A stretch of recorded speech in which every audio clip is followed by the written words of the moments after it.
This conference will now be recorded. 10th, 2023. We do have a quorum. The meeting of the Rhome City Council will come to order. And Pastor Van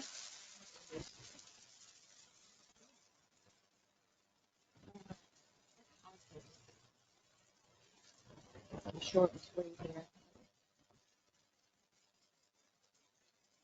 Dear God, we come together for this meeting of the Rhome City Council.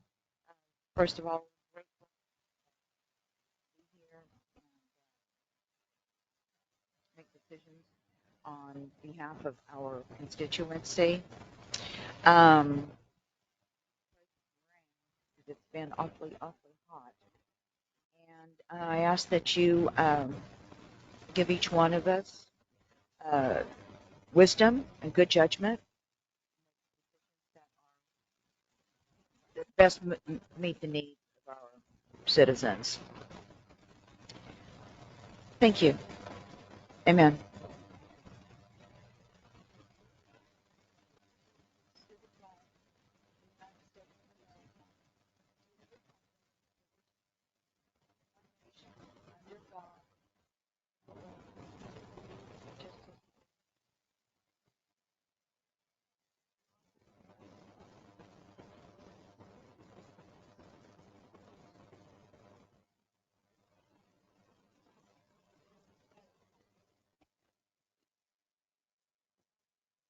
Public comments. Council is not permitted to take action on or discuss any council time on the agenda. However, a council member or mayor may make a statement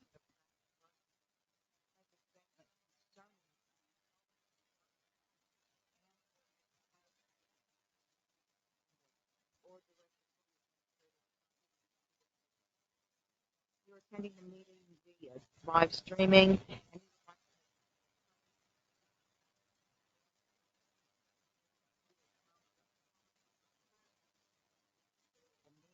and must identify each subject you plan to present to be recognized.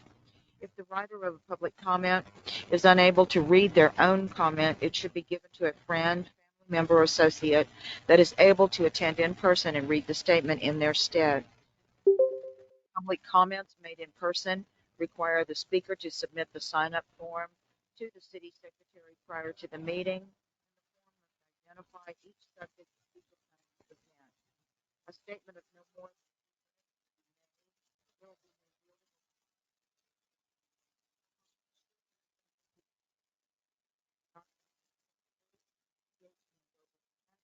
comments intended to insult or shall be filed for termination of removal from council chambers.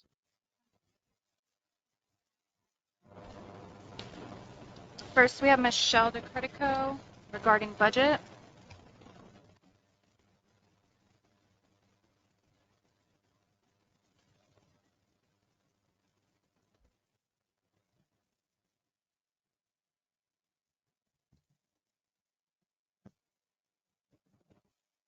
Michelle DeCredico, 202 Cheyenne Trail North. These words are my own opinion and are based on my own past experience from being mayor, city council member, and P&Z member. These words do not represent any organization or person, but are my own opinion. I am disappointed to hear that the best the city can do for the fire chief regarding pay disparity with other department heads only amounted to half of the $13,000. The total disparity is 18% underpaid when compared to other department heads. While that halfway amount equates to $6,500 a year, doing basic math for the halfway for the last 2 months of this fiscal budget year equates to only $1,080. That's it. The argument of moving him to equal pay as other departments passed in full, it would have been $2,000. Surprised that bringing Chief Estes to full pay was even questioned since the position was vacant for 7 months and covered by a volunteer for a savings of $24,333 for 4 months just in this fiscal year. I request that the council use basic math and good employment practices and realize that giving Chief Estes pay in the amount of $2,166 now still leaves the city with $22,157 in savings this fiscal year. I'm disappointed that I did the same job for free for 7 months and saved the city all that money, and the city in return can't even give this employee with 40 years fire and EMS experience equivalent department head pay. If you are in the market to lose your current fire chief, then by all means keep on the way you are operating. But in the hiring process for a new fire chief, I guarantee you will spend six figures for a replacement.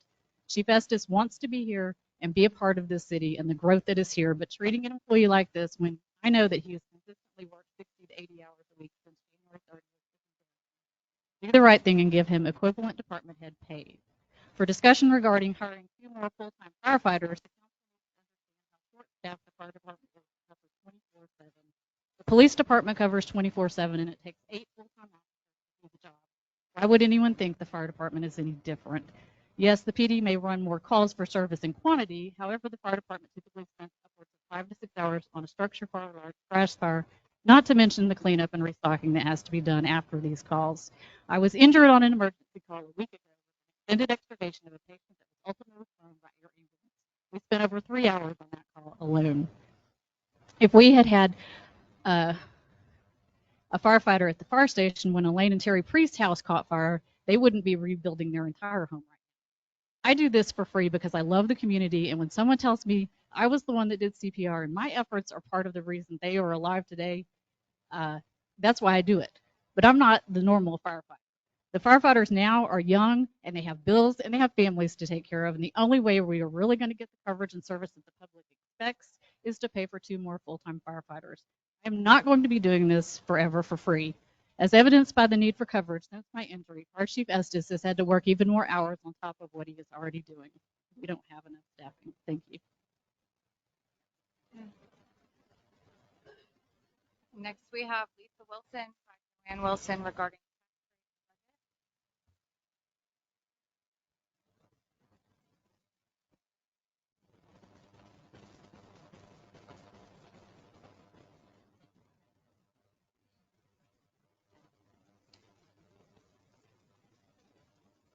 I'm reading this. I'm reading this tonight for Lisa Wilson, 240 West First. The topics are budget and tax rate. Mayor and council. Tax rate is on the agenda this evening. What is that about? Are you wanting to raise taxes? Citizens might be okay with that if the money was going to improve our city and not to go toward excessive salaries and contracts that appear to be happening too frequently. Citizens are still questioning the lack of transparency and are asking what has been done this past year to make Rome a better place to live. Ask yourself that. Roads are bad. West Side Sewer is in bad need of repair. The town looks terrible. We're not even going to mention it. Has anyone been in contact with Burlington Northern? Railroad property is a gigantic fire hazard. Is an ordinance officer needed? Then we talk about the budget. How can you do a budget when a CPA is still unscrambling past entries made to our accounting documents and an audit still has not been done? Are you being presumptuous and not realistic by working on the budget with line items and statements that are not stable? Until when we really know what debt we face, how can you honestly present a budget?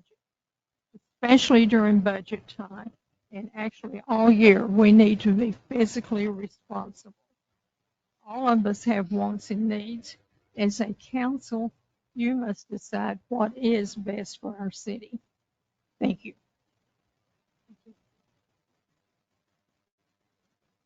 And last, we have Shirley Mize regarding budget.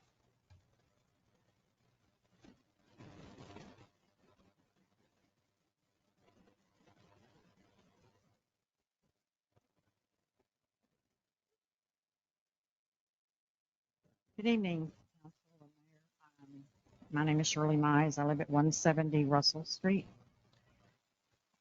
My concerns of this budget that we're not seeing information field on these budgets like we used to.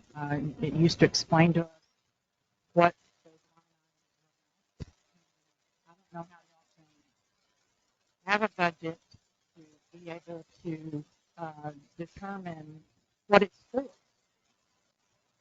What does each line item make up that number? What is it for? And I know that's a lot of work, but it really isn't. I mean, that's just cut and paste in most cases. But I think that we need to do a better job explaining to our council what the budget's about, and also to our citizens. Citizens are paying this bill. They are, think it or not, it is a big burden to our citizens, and we need to compromise on the needs versus the wants. And I think that we overdo in some areas of this budget to the way we compare things. If you're going to compare me, as far as Rome, to Roanoke, Roanoke's a lot bigger than we are. I want to say they're 3 times bigger than we are. I think Shoemaker is how big they are. But you want to compare us to them when you're doing your analysis. And that's wrong. You need to compare us to what the sizable of what our area is and in our general area. We can't go to Dallas. You definitely don't want to go to Fort Worth because these numbers are going to be horrendous. And when I look online to look at where we're at on our wages or our salaries, it's telling me we're 20% over. Now, why would it tell me that when I'm being told through council or through our city hall that we're under budget? We're undermining our wages. I don't get it. I really don't get it. Also, I don't think that we can do this budget if we don't have access. I mean, I need the actuals of what you spent. Okay, I haven't seen those until this day. And so and then when I'm looking at the previous budget, I'm seeing like Aurora's contract, I don't think was in last year's budget. But it shows that our legal fees was 104. I'm showing it was 99. So, I mean, I think we need to check what we're doing here. I really think that we need to look at things in the right direction for our citizens and for our town. And let's get something that makes a difference for our town. We're not doing it today. I'm not proud of what we get out of it. I see nothing. Thank you for your time. That's the end of public comment. We'll move on to announcements.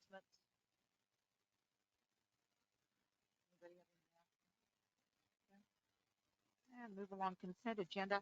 I'd like to take number 2 and take that off the consent agenda and briefly talk about that. Okay. We need to vote for that. Okay. For consent agenda, then it'll be the minutes of City Council regular session dated July 27th, 2023. Hello? Second. It doesn't sound as loud. Second. I'll second. All in favor? Aye. Okay. All right. And I would like to talk just briefly about the Atmos resolution. I kind of read through it, but I'm not sure that. Mrs. Degan, can you just cut to the chase and tell us what this is about? I think we have a representative here. Okay. All right. Yes, ma'am. So you would like for me to explain what the rate review, the purpose of it? So every year, Atmos Energy goes before the Railroad Commission, and they make a decision on what basically should be approved for us to get reimbursed for infrastructure that we've placed into our cities. Anytime, whether it's replacement of old pipe, or if it has been repairs done due to someone cutting our lines or gas leaks, or if it's new infrastructure going in due to development. And from that amount, they determine what is a fair value for reimbursement for Atmos Energy.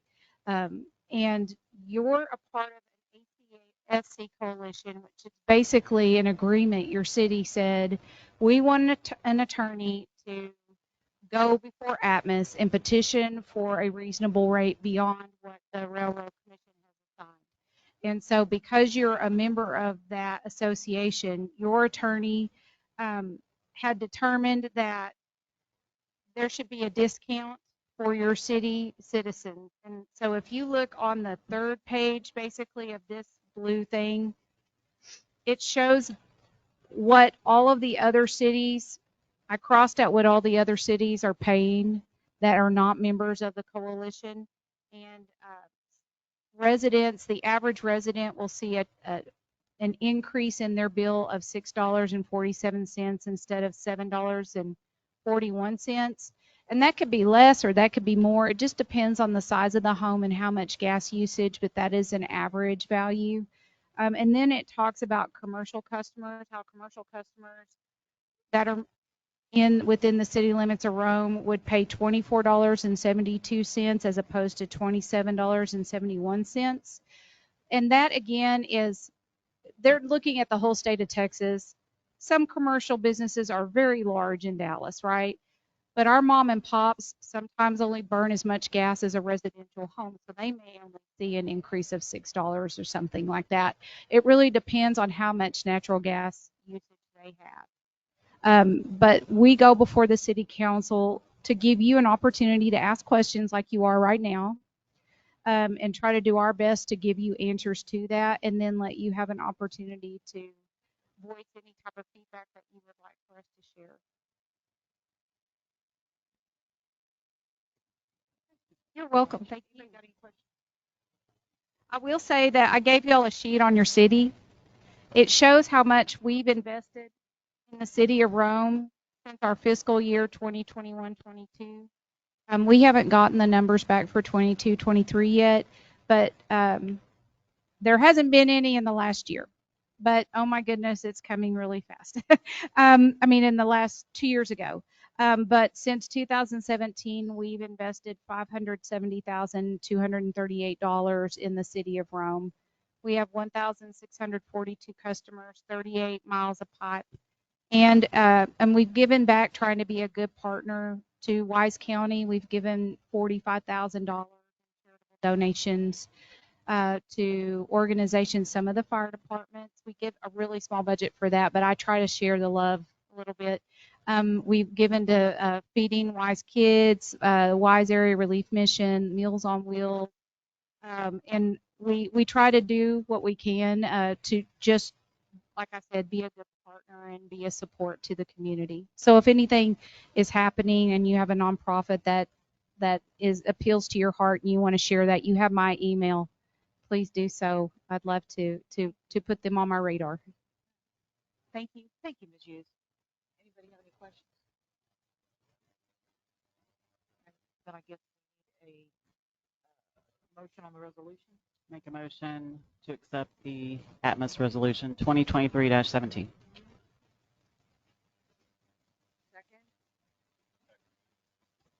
Who's second?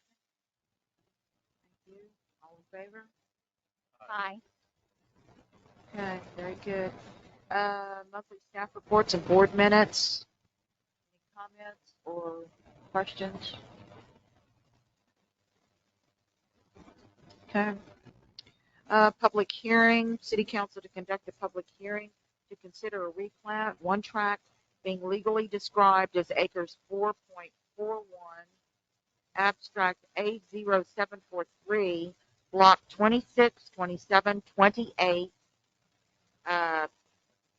PT 29, A743, Smith, CSL, 6.928 acres, block 26, 27, 28, PT 29, and A743, Smith, CSL, 1.072 acres, block 26, 27, 28, PT 29, and it is 6:20. We'll go into public hearing. Thank you, Mayor. We do have representatives from the company that is looking for this replat, and if you'd like to come to the mic, sir, and just give them an overview of what they're voting on this evening. This was considered by P&Z on Monday evening and passed unanimously.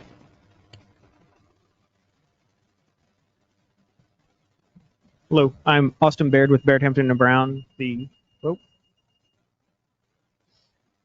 design engineer representing Castle Development and the preliminary plat of the, in all, with a very long name, roughly 12 acres and 8-lot mixed-use development at the corner of 3433 and 287 frontage, behind the Wells Fargo for easier descriptions. It is a mixed-use development. First intended property to come online is an urgent care facility. Utilities served by mixed water from the city of Rome and sewer provided by the Blue Stem development. And if there are any questions. One thing I do want council to know is we have heard talk in the past about a 200 hospital bed extension that may come to that property, and that has been removed from the plat with the purchase of the Wise County system by the, I don't recall the name of the hospital that's purchasing it. ACA? They, HCA. They're not certain that that would be a good use or good expansion, so they did remove it from this particular request. Right now, this is just for public comments, correct? That's correct.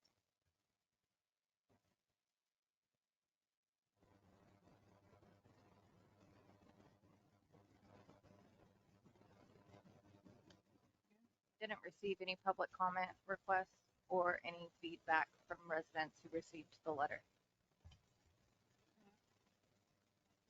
Nor did we have anyone appear at P&Z on this issue either. Will we have another opportunity to view refined plans? In the ETJ, our only role was ministerial on the replat. This is a preliminary replat, so we'll have a final replat come back.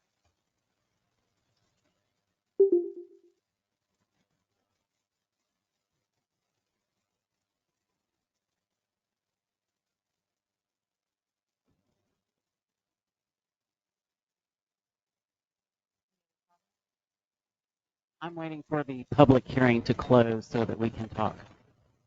Okay. All right. We'll close the public hearing, whatever you say. 6:23. Yeah, my concern was the lighting that will be used because you're backing up to some subdivisions. I want to make sure the lighting will not interfere with their life. So within the ETJ, we are not subject to full city zoning ordinances. However, good development practices and good neighbor, nothing is planned or intended that would be overly disruptive. And the immediate first uses plans would be a slightly extended operating hours at a medical urgent care facility.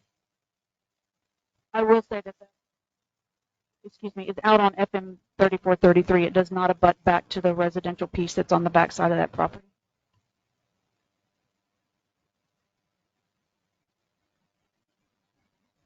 Any other questions by council?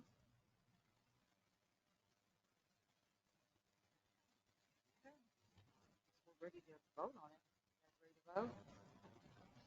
Your motion to approve it?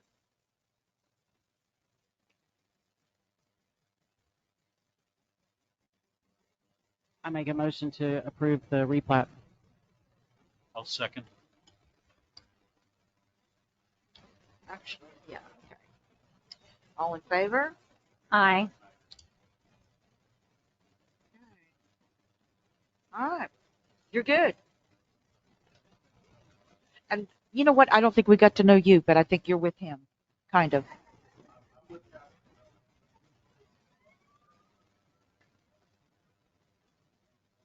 Okay.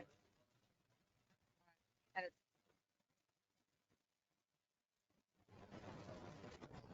okay, you're with Castle Development. What's your name? over? B, like baby? Okay. All right. Perfect. Okay. Move on. Number 2, budget and tax rate discussion. City Administrator. Thank you, Mayor. As we pull up the presentation this evening, I would remind everyone that has questions that these mics are directional, so you need to have them close to you so that people online can hear if they're watching. Thank you, gentlemen. If you're having any problems, let us know. I'll try and find someone who has Thank you, a Ms. Pam. more in-depth knowledge of technology to assist with this, but just let us know if they're not working. It just seems like the volume is very low. We could check that.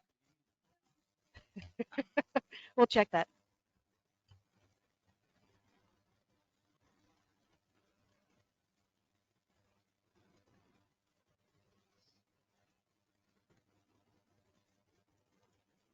So you all do have the presentation in front of you. While Shane is checking that, we'll go ahead and move on. There are also copies of the presentation at the back of the room for anyone who'd like to have that, as well as copies of the proposed budget with the budget to actuals for the last 2 years.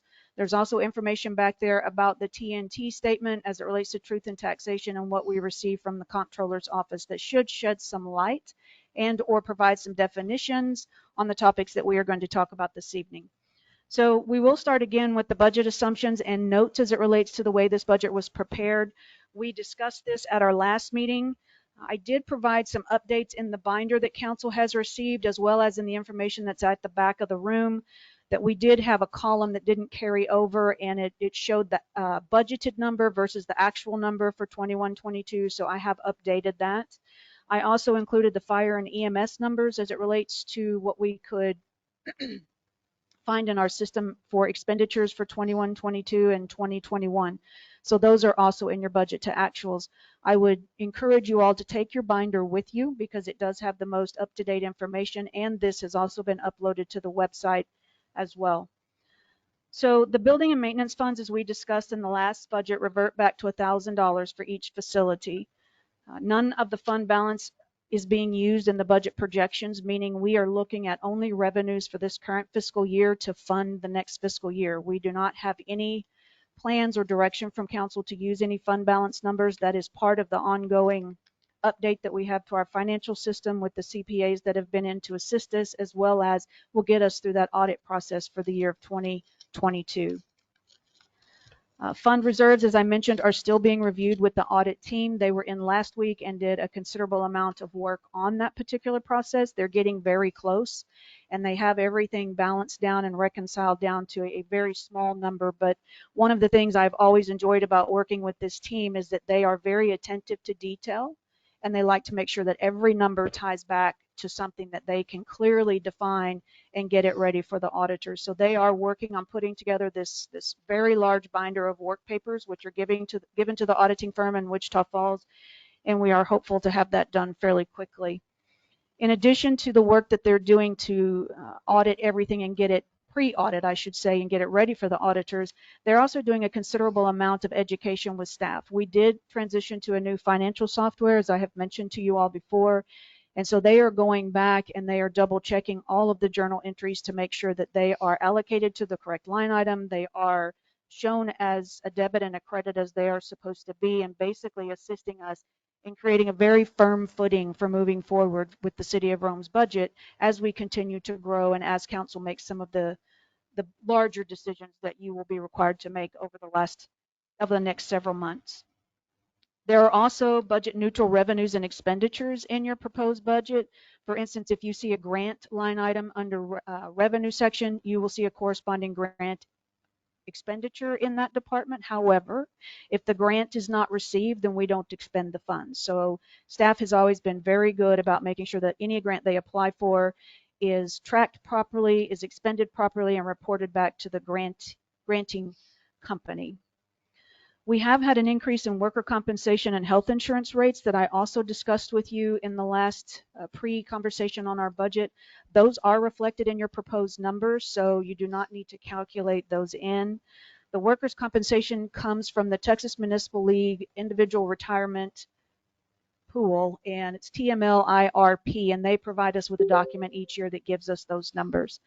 We have reached out to our health insurance broker, and he has given us an approximate 10 to 12% increase in health insurance, which is not unusual in the second year of a renewal in my experience with other cities.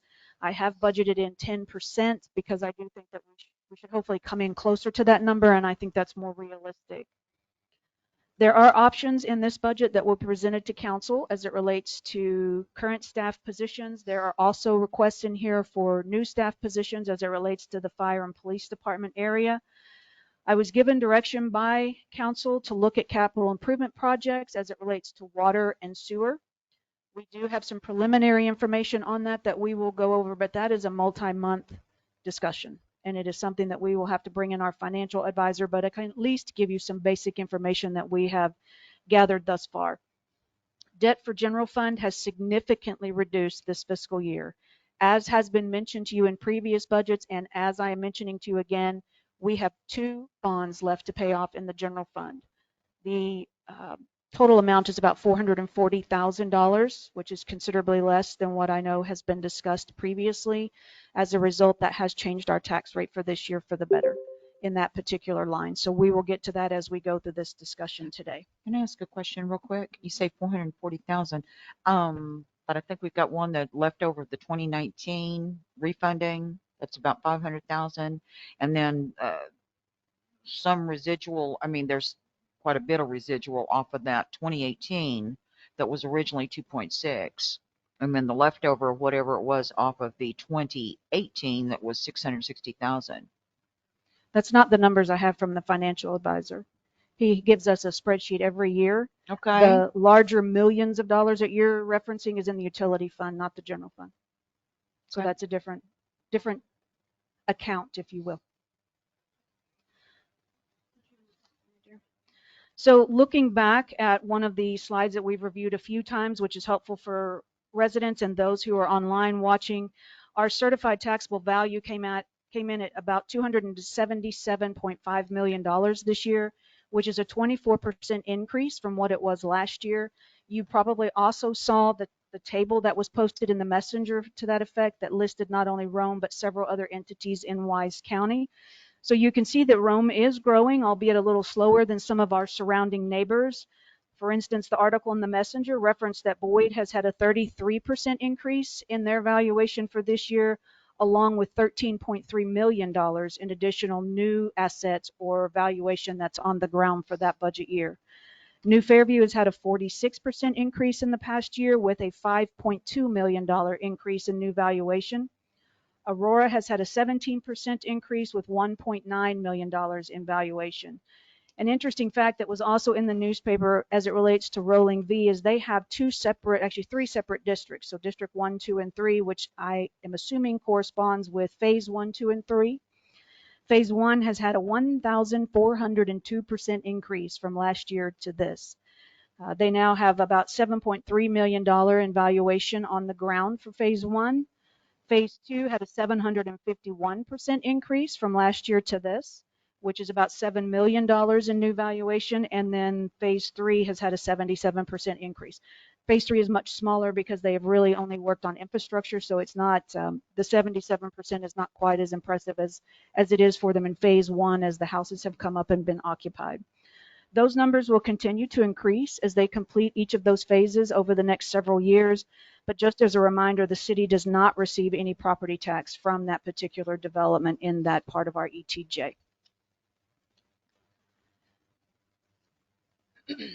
In addition to the other slides that we reviewed before, I'd like to provide the tax rate history information.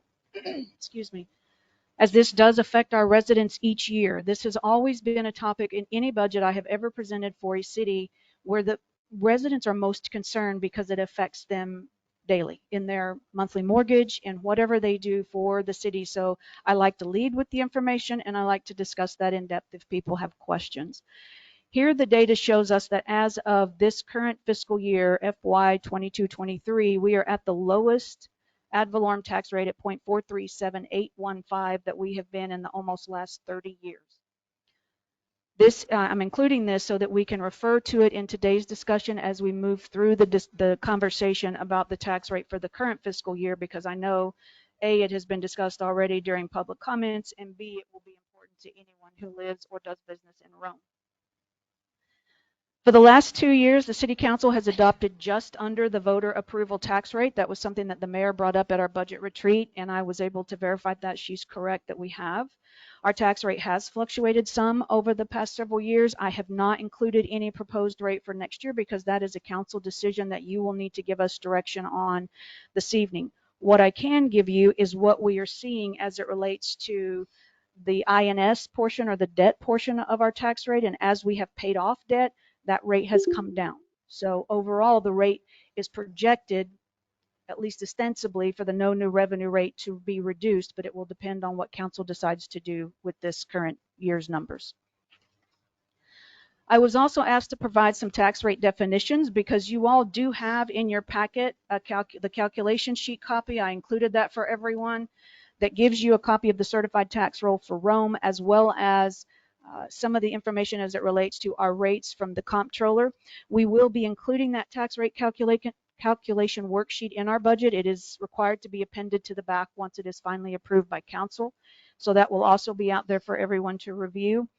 But when you look at those tax rate definitions, it can be very confusing for someone who does not work in this field every day or who does not spend their time studying city finance. So by way of just a quick review, I'd like to go over a few of those and answer what questions I can. And if I don't have an answer, I'm happy to get that for you from the county or from the comptroller and bring that back to you.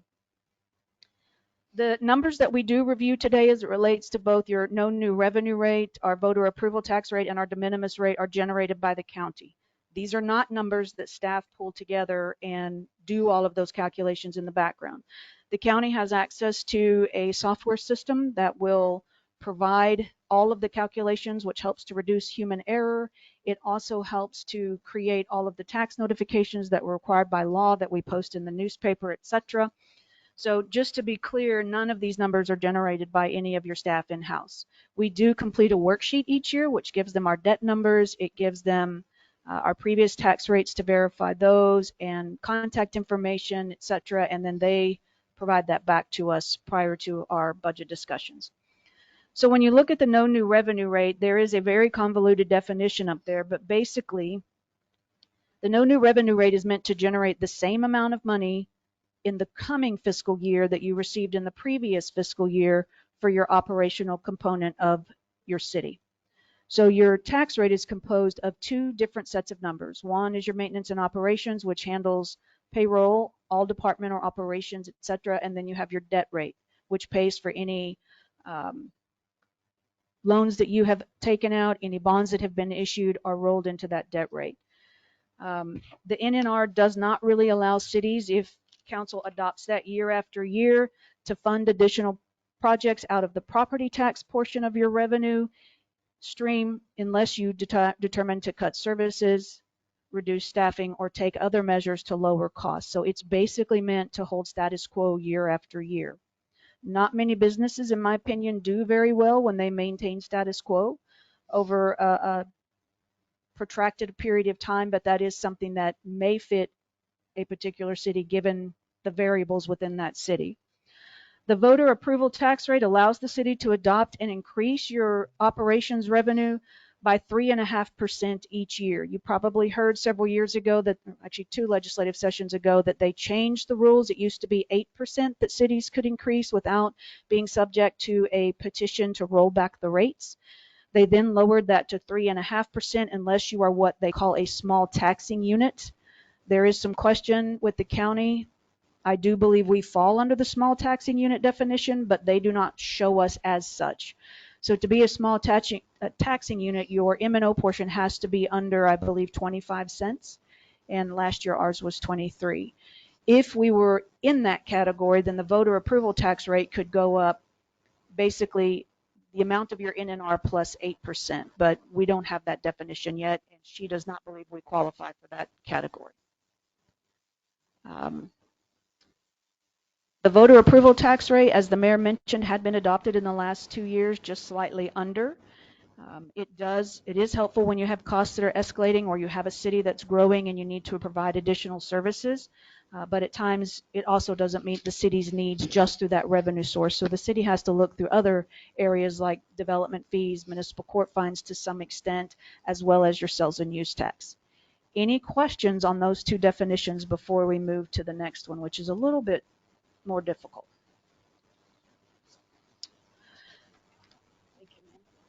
So then looking ahead at the de minimis rate, this is also a new addition of the legislature, which allows cities to adopt a particular tax rate called the de minimis rate, which would generate an additional $500,000 in revenue for operations. That is something that could be dedicated to streets or infrastructure repair if council makes the decision to adopt that rate. I have seen cities use this frequently, especially if they have a big project coming up. I don't know if that's something that council will want to look at in this or any other coming year, but know that that is available to you for that particular use. There is also a portion of your tax rate calculation called the unused increment, or UI for short. This actually changes the tax rate slightly if the city doesn't use its full amount of the tax increment that you can increase it to under the voter approval tax rate. So I mentioned to you all that we adopted just 1/1000ths under that for the last 2 years. So you basically have 2 1/1000ths that can get added to the rate for this year and is calculated in the rate for this year because you didn't use it for the last 3 years. Is that about as clear as mud? Yeah.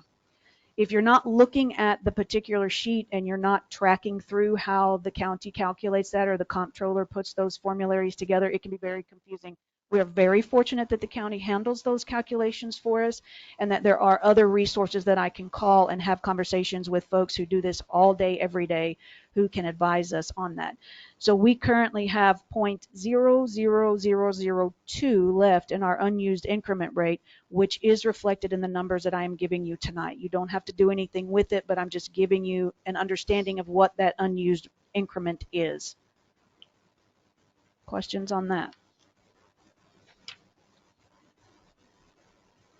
Okay, so on to the question that is always important to our residents. Our current tax rate sits at 0.437815 for this fiscal year. In the calculations from the county that we received, you can see on the slide that our no new revenue rate is 0.354000. Our voter approval tax rate is 0.335372, and the de minimis rate is 0.504186. So what this means to Rhome is the council will have to make a decision if they want to adopt the no new revenue rate, the voter approval tax rate, or the de minimis rate. The reason that your voter approval and the no new revenue rate went down as much as it did, which is like 0.0089152, something to that effect, is because the debt has been paid off and lowered from last fiscal year to this fiscal year. And that is one of the, if you're going to have a lowering in your rates, the INS portion does not affect your operation. So we should still receive the same amount to run the city that we received last year, but just the debt rate side of that is going to go down. What questions can I answer for you on this?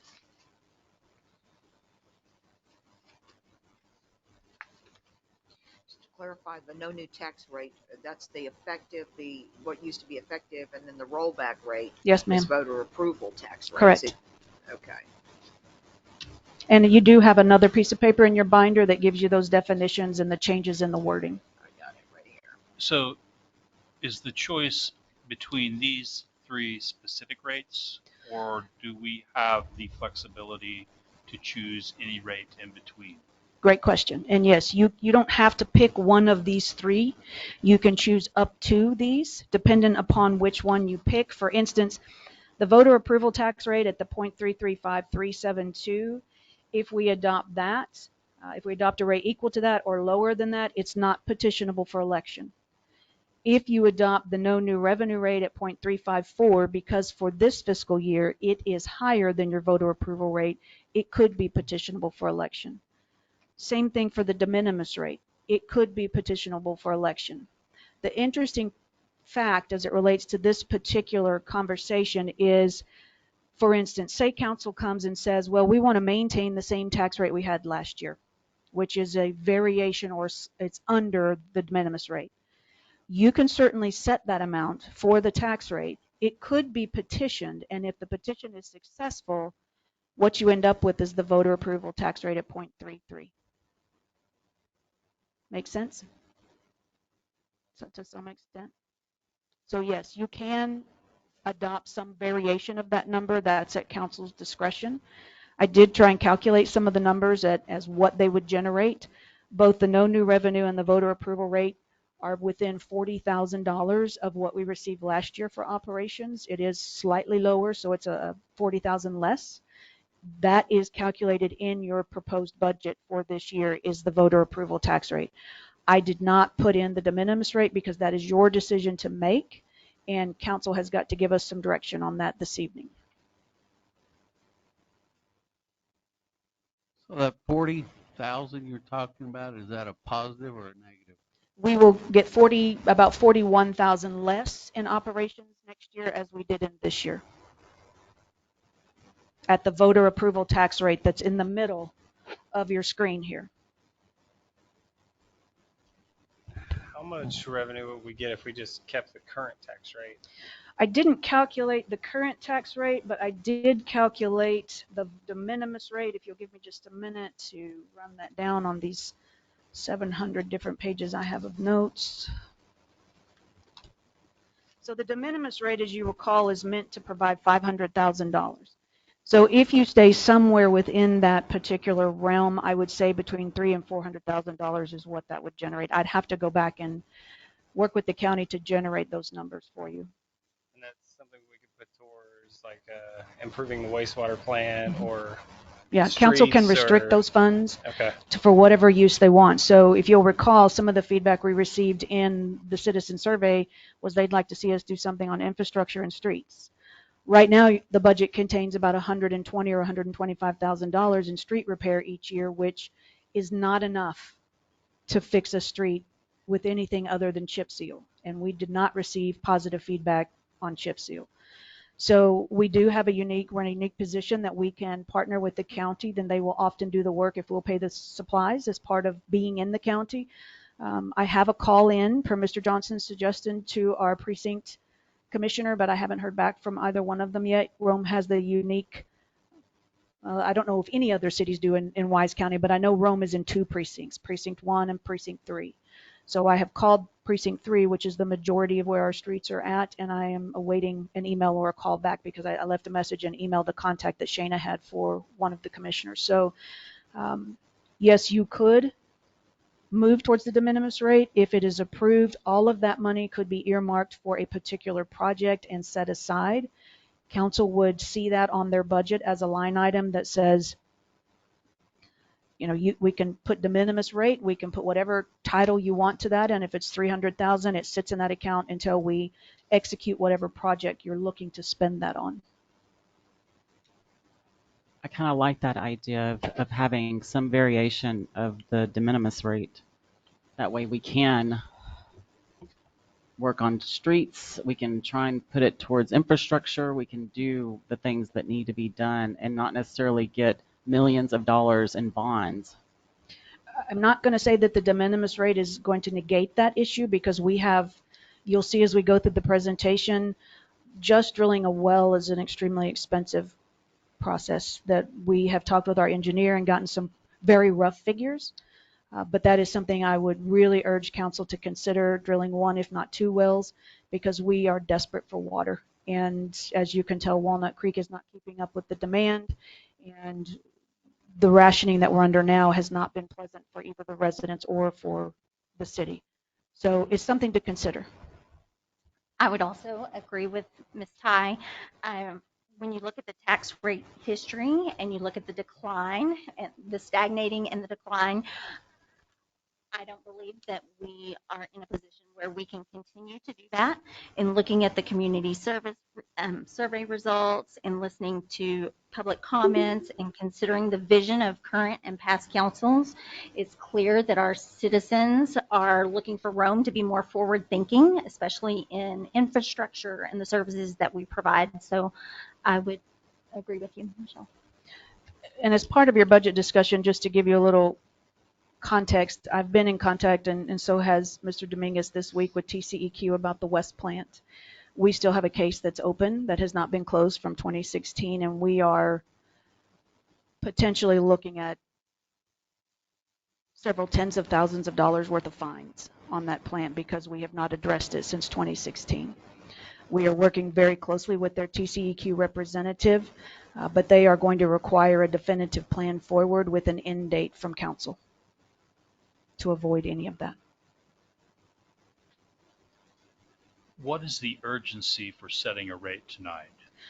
You don't have to set the specific rate. We can, if you put something in that says you're going to adopt up to the de minimis rate, you can, up until the tax vote is taken, you can change that.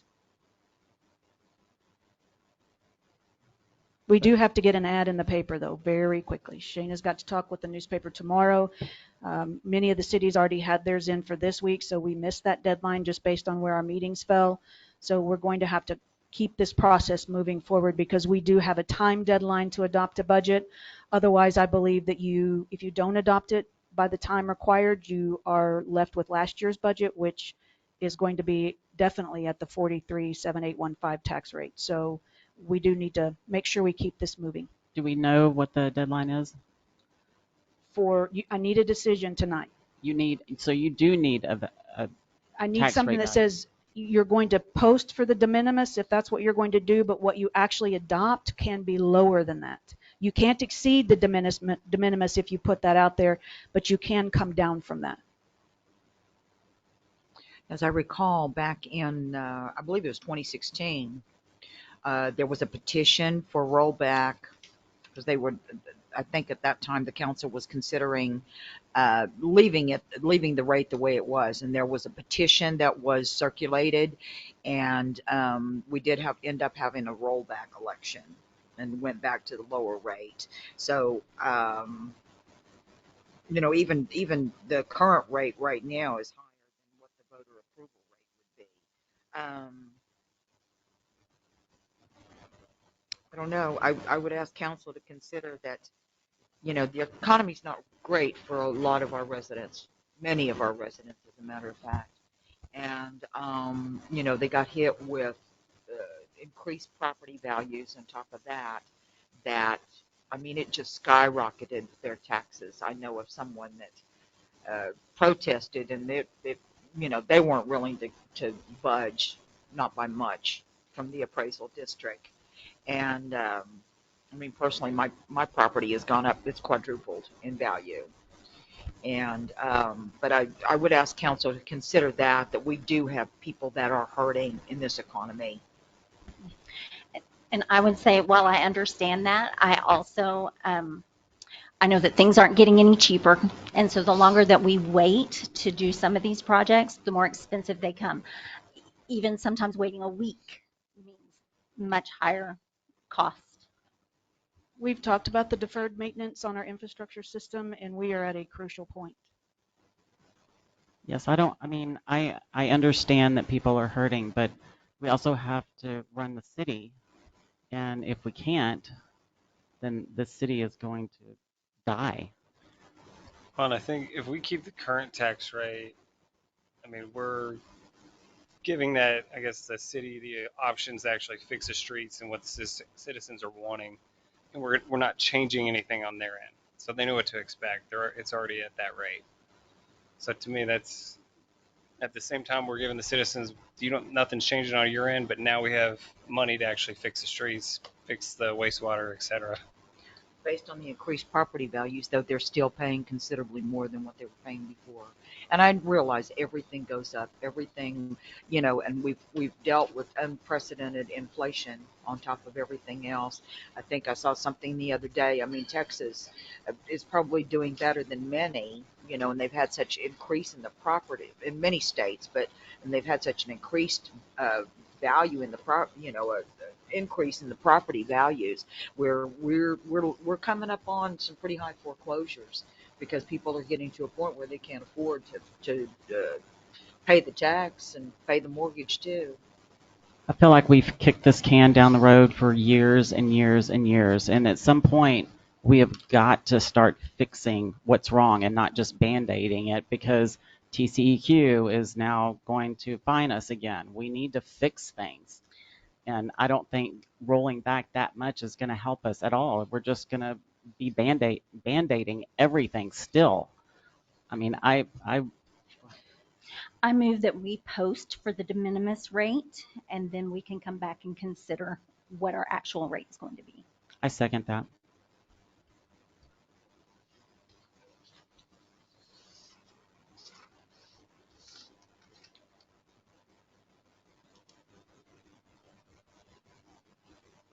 All in favor? Aye. Aye. Okay, so then we're going to be, the council has approved a rate of 0.504186. I'm sorry. No, I yeah. believe we just moved that we wanted to post for the de minimis Okay. rate and come back and consider the actual tax rate. Okay. Are these the same figures that Mickey Hand's office has come out with? Because I hadn't seen it posted in the paper. This is what we get from the county. So Gotcha. That's yeah. all I'm asking. Thank you. Okay. Okay, moving on in the presentation, Shana. This shows the M&O and the INS portion of your tax rate over the past several years. You see that for the current fiscal year or the coming fiscal year for FY 23-24, that debt rate will go down to 0.1222925.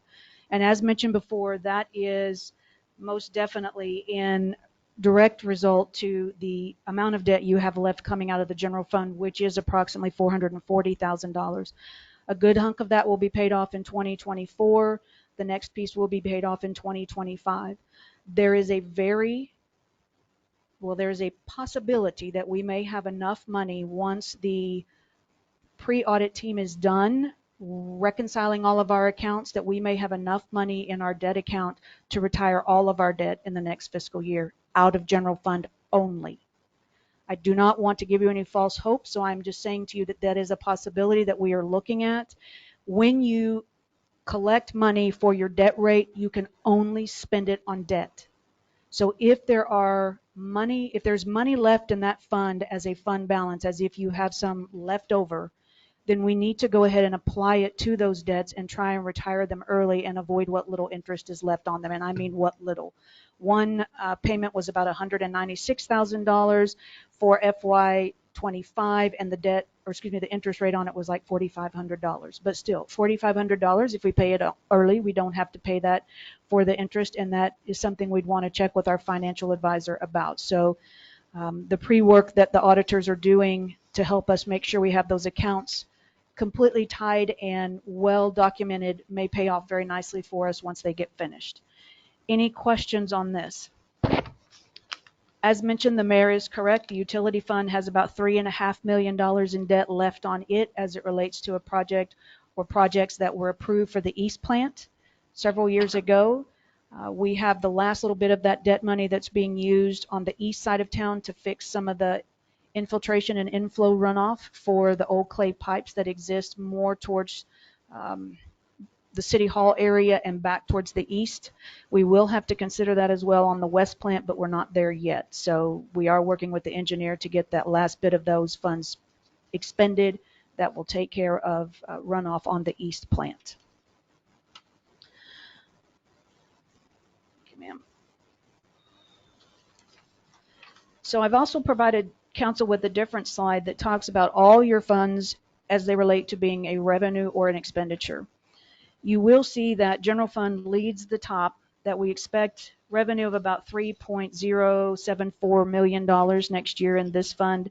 And in your proposed budget, it has expenditures of about $2.68 million. So we are in the positive as it relates to revenue versus expenditures in general fund.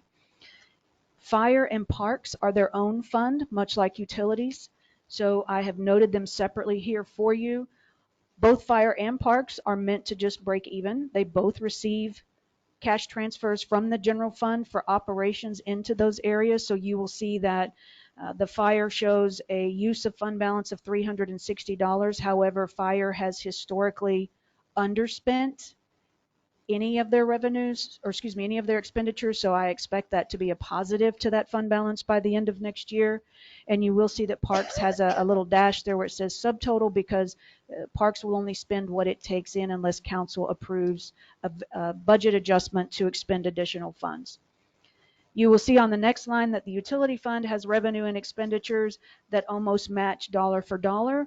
It looks like about $437 would go into the utility fund balance. However, utility fund has also underspent expenditures, at least in the last fiscal year, by about $200,000, and so that money was able to be retained in that fund balance.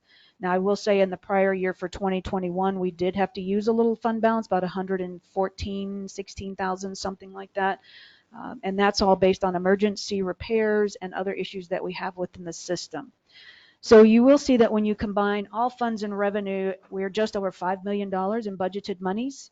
We have 4.692 million in projected expenditures, which leaves about 400,000 that could either be used to fund some of these projects that we have talked about.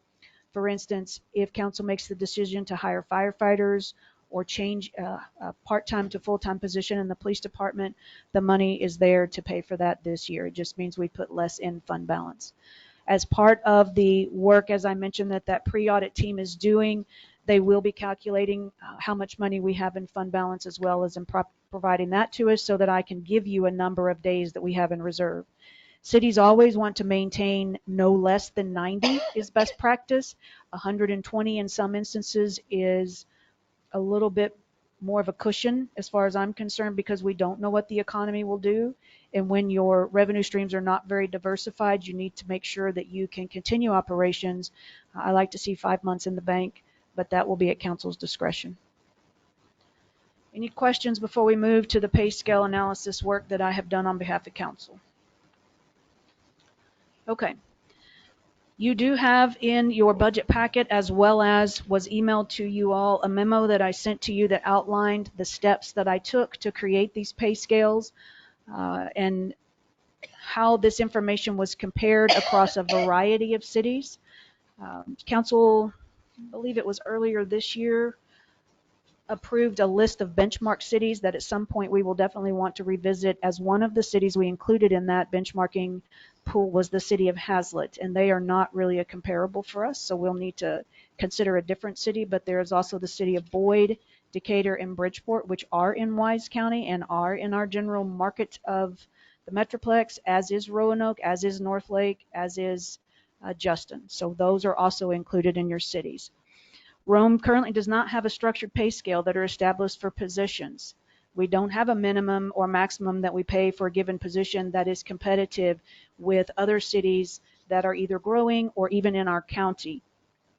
The pay ranges and scales help promote transparency. It gives both council and staff an idea of what each position pays, what the requirements are, and if they want to move up, what they may need to do to change from one position to another. These are usually created with the philosophy that council has established those pay scales, and they may want to stay within, a lot of cities that I've been a part of, stay within 3 to 5% of what's called the midpoint of the scale. So you may hire someone in at the minimum amount, and if they complete a certain amount of certifications or their first 6 months or a year successfully, then you may move them up. But most cities try and look for somewhere between 3 and 5% of the midpoint, so they are able to retain the staff that they want to retain, because anytime we have turnover, it not only costs us financially, but it costs us as far as organizational efficiency. We are dealing with some of the turnover right now, but in our audit, with this pre-audit team coming in, because we've not had consistency in the area of the city administrator position, and or we don't have someone in house that is a finance specialist for municipal funds. The person that's filling that role now came to us with a extensive amount of work in a private sector business for accounts payable and receivable, which is helpful, but it is not journal entry, it is not modified accrual, and it is not fund accounting. So we are doing a lot of education. We are doing a lot of education not only on how you do that, but how you run the system as well. So just know that these pay scales would be beneficial if this is something that council decides to move forward with.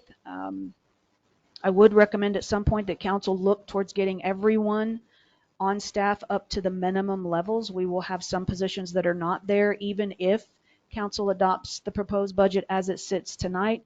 There are some positions that it's going to take a couple of years to move into that pay scale because we don't have the funding to do that all at one time. And I'm happy to answer those questions as we go along. So starting and looking at the police chief, or excuse me, the police department itself, you'll see on this slide that the police chief minimum, midpoint, and maximum is listed along with the current salary for our police chief, who is 30% below the peers in our benchmark city for what he is being paid at the moment. You will see that the sergeants themselves, minimum is 82,000. We are about 24% below on the sergeants. Patrol officers, they're being paid on average 57,000, some more, some less, based on their experience. The minimum for police officers in our survey is 62,000. That's about 10% below. There is an admin assistant position that is currently part-time in that department. The chief would very much like to make that full-time so that we would have someone in the station between working hours most every day, unless that person was sick or on vacation, which we do not have now. So there is no change in that particular position as we have structured the minimum and the maximum in line with the benchmark cities that we pulled information for. Any questions on the police department?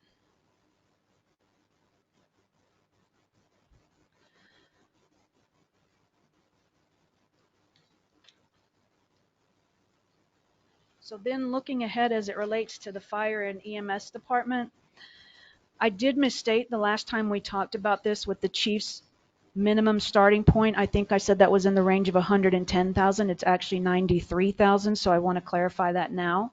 You'll see that the fire chief range begins at the 93,349 and goes up to 125. His current salary is 79,500 that council approved at the last meeting, which is still 17% below peers in his field. The firefighter position we have that is currently funded through the RVR contract at $50,000 is about $9,000 below peers in our benchmark city, which is about a 19% deficit for that position. I will say that council should be aware that any change that's made in that firefighter position the cost is borne by RVR. If we make any additional changes or we hire additional firefighters, those would show in the fire fund or the fire budget, and we would need to adjust accordingly.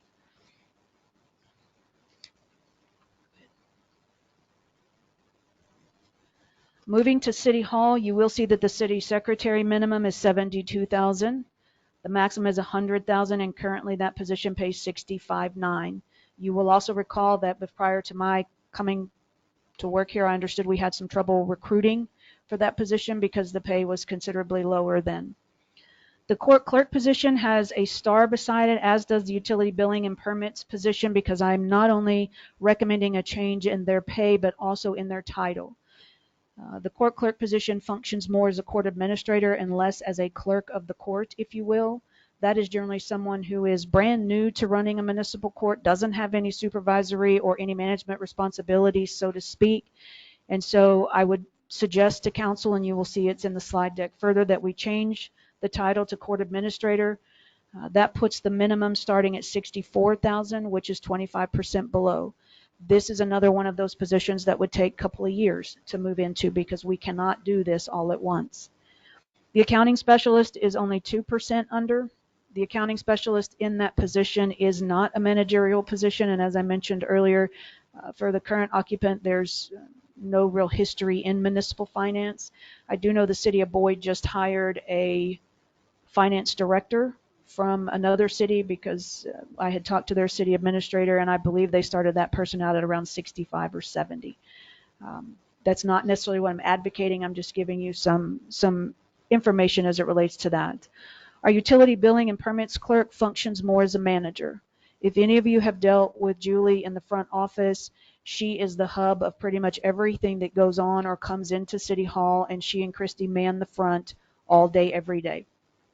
Julie is required to do a lot of analysis, to talk with developers, to educate residents, to de-escalate concerns and complaints. And so having her position continue to be at the clerk level is not a true representation of what she does. When looking at our peer cities, if we ever want to tighten up this pay scale, I'll want to pull some job descriptions, because what is a utility and billing and permit clerk in one city may not be what she's doing here. So that would be something we might want to delve into a little deeper. At current, with Julie's pay scale that the council changed earlier this year, she is 4% over the minimum. So that's one of the few that we have that is in that category. So looking forward at the options, for several of the previous years, I believe council has adopted a flat change in pay for staff of approximately 4%, or at least that is what I have been told. Your current budget looks at option 1. It is already built in, which is what I would recommend to council. That is an approximate on average move of between 8 and 9% of staff. Some would receive more, some would receive less, based on where they are within the pay scales, if this is something council is interested in pursuing. Option 2 is about a 6 to 7% move for staff, and then option 3 is a flat 4%. Questions on this information? And you said option 1 is budgeted. Yes, it's in your proposed budget.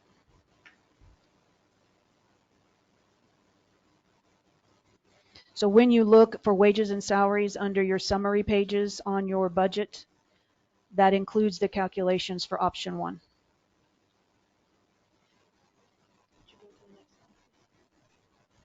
So looking at the city secretary position, this again shows that through the clerk, the utility billing, the accounting specialist, and it shows the differences on the 3 options there should council choose not to pursue option number 1.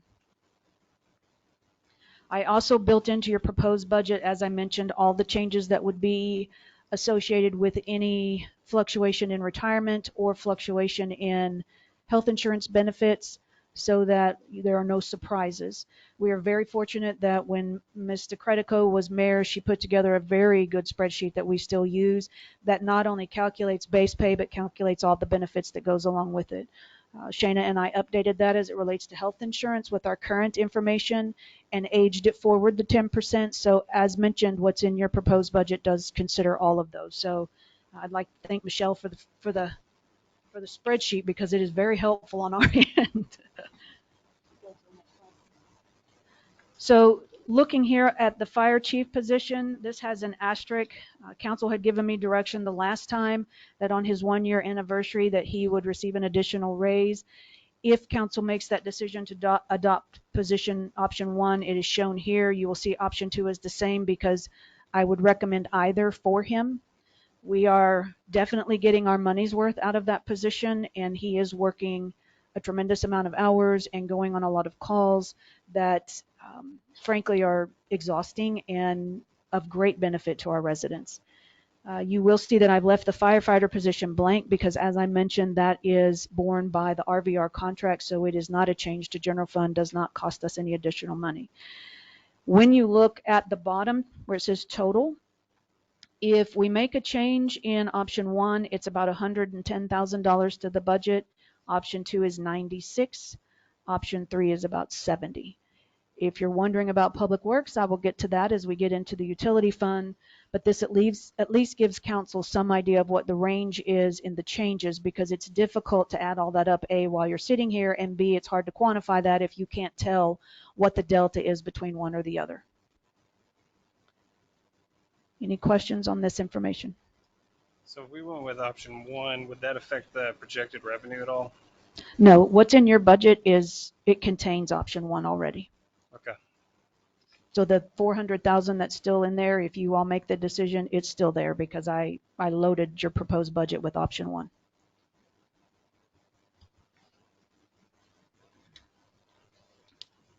Moving on to the conversation of the new positions that we had a bit earlier as it relates to some of the things. I believe Mr. Loftus brought this up at the last meeting.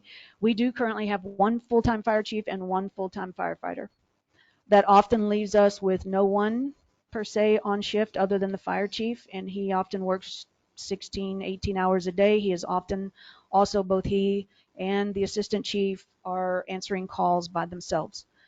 We've even had recent conversations about if anyone on staff could drive the trucks so he could fight the fire, because he desperately needs someone just to drive the trucks.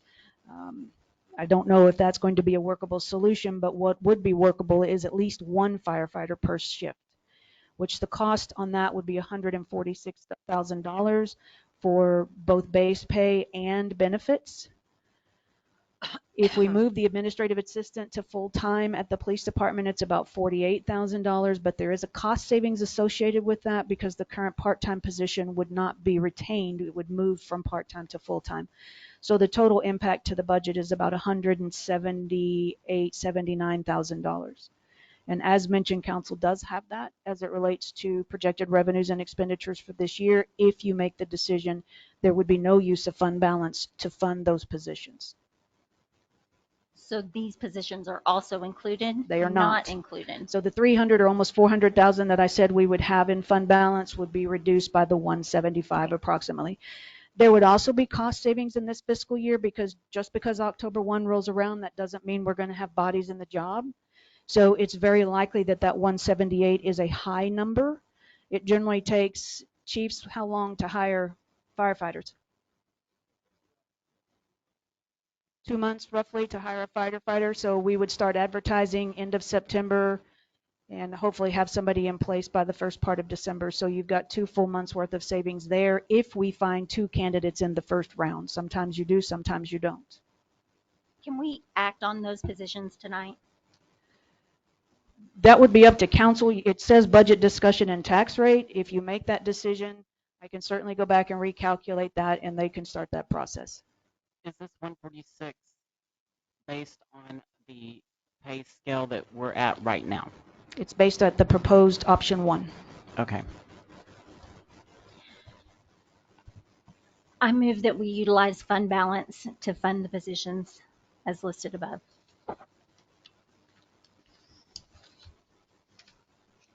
I second that. You're talking about the 2 firefighters, all these positions here? Yes, I second that.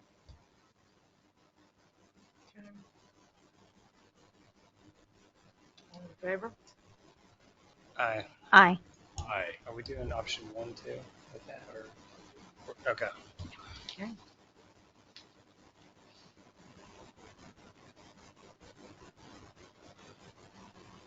Okay. Moving now to the utility fund. This is one that's always of interest to folks because just like your tax rate, this affects people's water bill and other things coming in the door and does deal with their own bottom line. You can see this slide was in your last presentation and it shows the utility fund history going back from 15-16 coming forward. We do have some projected fund balance retainage from both this fiscal year and the previous, and as we continue our unraveling of our financial numbers and getting the audit finished out, I will have firm numbers for you on this information.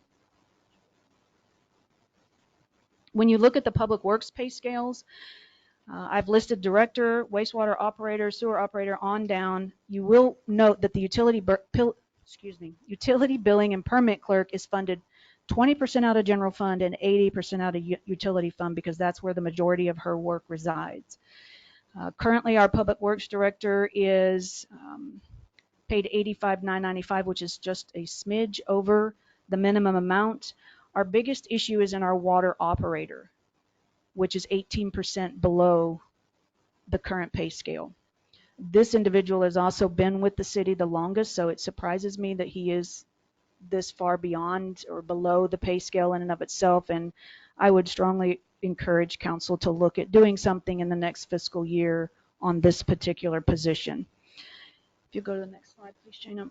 You will also see that I have included the information. Option 1, as mentioned before, is loaded in your budget. And if you go just to the bottom of the page, you can see that it's about a $25,000 move in utility fund. If you make those pay adjustments, if you elect option 2, it's about $19,000.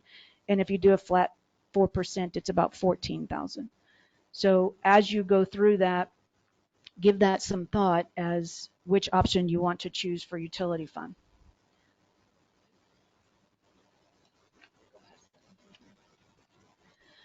As part of our last budget conversation, council asked me to prioritize sewer and water and what that looked like. So I did find these slides and I've talked to our engineer.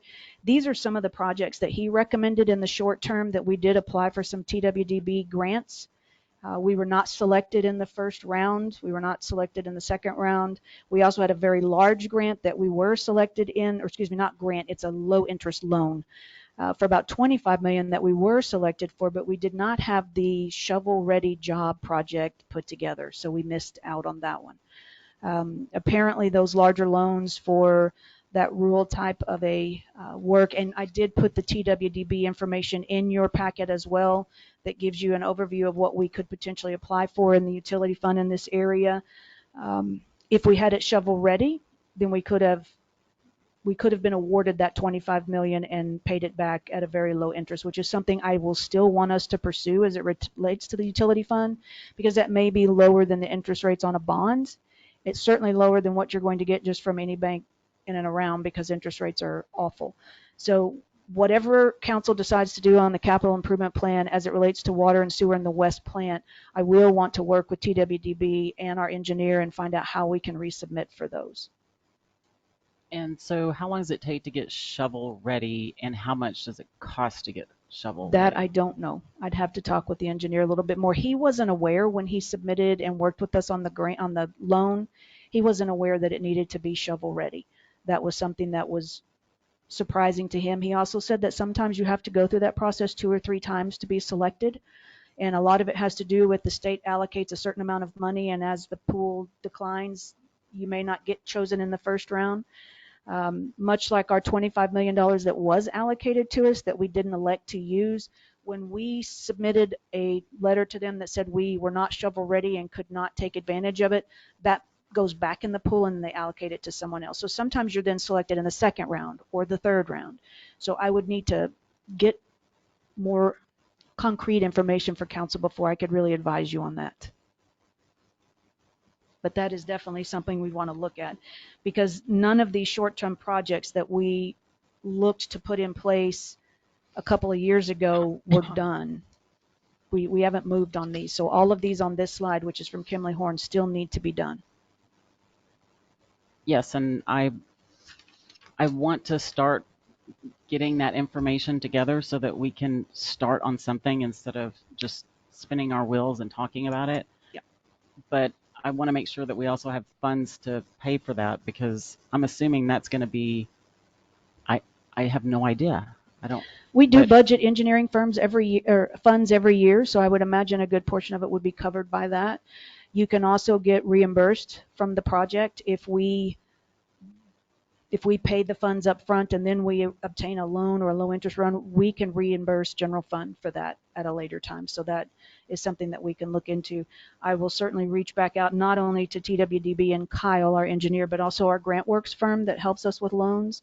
I did talk to them about things of historical significance, if they had any loans that would apply to us, and they're still doing some research on that. They had been involved with a historical restoration for a city down south, and the gentleman was going to do some research and get back. But mostly I put this slide in here just to remind council that these are the projects, both short and long term, that were identified previously that we need to prioritize. You couldn't have used that money for the wells or for the roads? Could.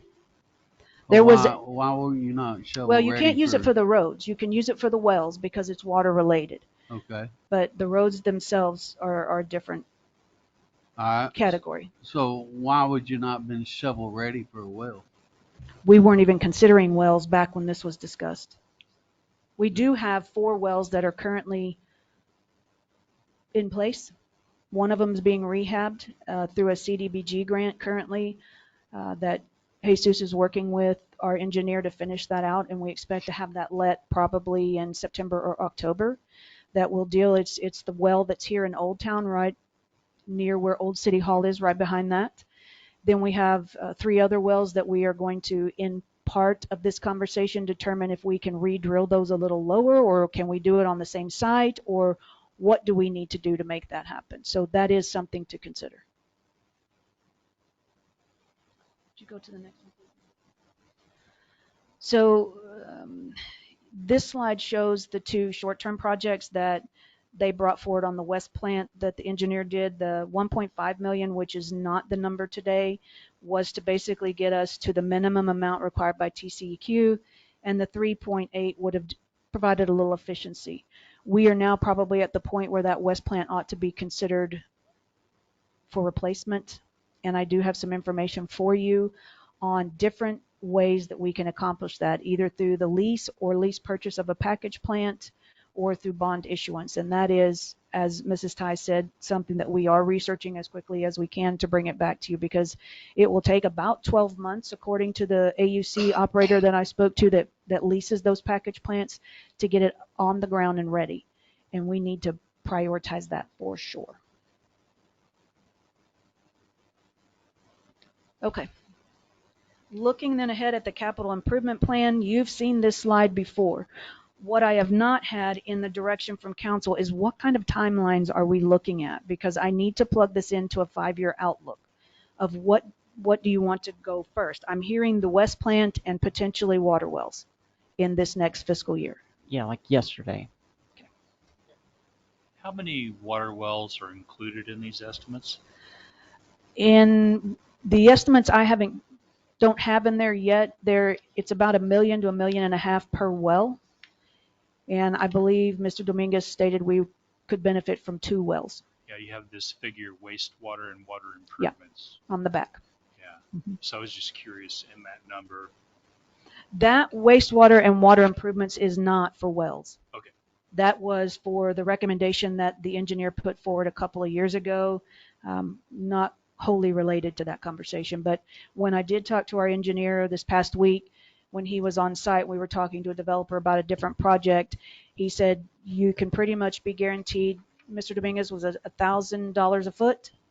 So about $1 million to $1.5 million all in for it to be up and functional. But it would pay dividends, not only from the standpoint of providing relief to our residents, but to produce our own groundwater is significantly cheaper than purchasing from Walnut Creek, and would be of great use to us to deal with these emergencies as it relates to repairs and breakage and the I&I problems that we have. But right now we're paying a premium for about 95% of the water that we're getting. So we need to look at those other avenues. So if we were currently talking about 2 wells, and my understanding is they'll probably be able to bring in about 200 gallons per minute, 300 or 400. Okay. Or together. A piece. So That's about 3/4 of our contract with Walnut Creek. So 3 would be really good. 3 would be great. We do have to parcel them out and get through TCEQ, but yes, I agree with you, because as I mentioned to council, I'm talking to between 1 and 2 developers every week, and the first question they ask me is about water. And one of the things that we didn't really get to in this presentation is I gave you some information on Boyd's growth and their new valuation, et cetera. That's been the biggest hang up for Prairie Point developing, is water. And if that 300 acres developed as it is already in the city limits, and if we could provide that and work with them in that regard, we would see a tremendous change in our ad valorem tax base, which provides relief for everyone, not just, it just makes things so much easier for council to make decisions and to be of service to the community.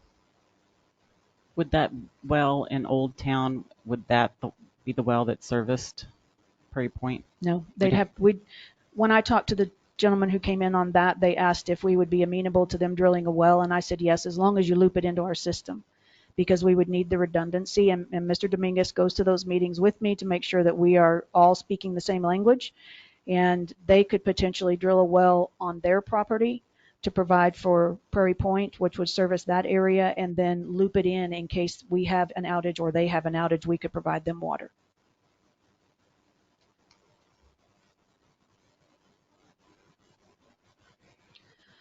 So I can prioritize the west plant and the water wells. I would say that the clay pipes are probably going to have to go hand in hand, because if we replace the west plant and we do not fix the infill and inflow, it's just going to overwhelm the plant regardless of what we do. So those first 3 would need to be package together. I would say that in talking also with our engineer and with staff, we have several ground storage water tanks that are fairly small that need rehab desperately. I have included in your packet, I believe it's under the CIP tab, you have some information from a company called Texas Tank that has provided us a quote to rehab and replace those monthly. It's a little bit pricey as far as I'm concerned, but I don't really know what these things would cost. So I'm still working with Mr. Dominguez and his staff to figure that out and get to the bottom of what we would recommend to council and bring back at a later date. But it is under that tab that says CIP kind of towards the back. Under that same tab, you also have information from the AUC group, which is the individuals I told you that lease to purchase those package plants for the west site. That may be more economical. It may not. And we'll need to run the numbers on that just to make sure. But I was given that information and thought we should pursue it just in case it was viable for us.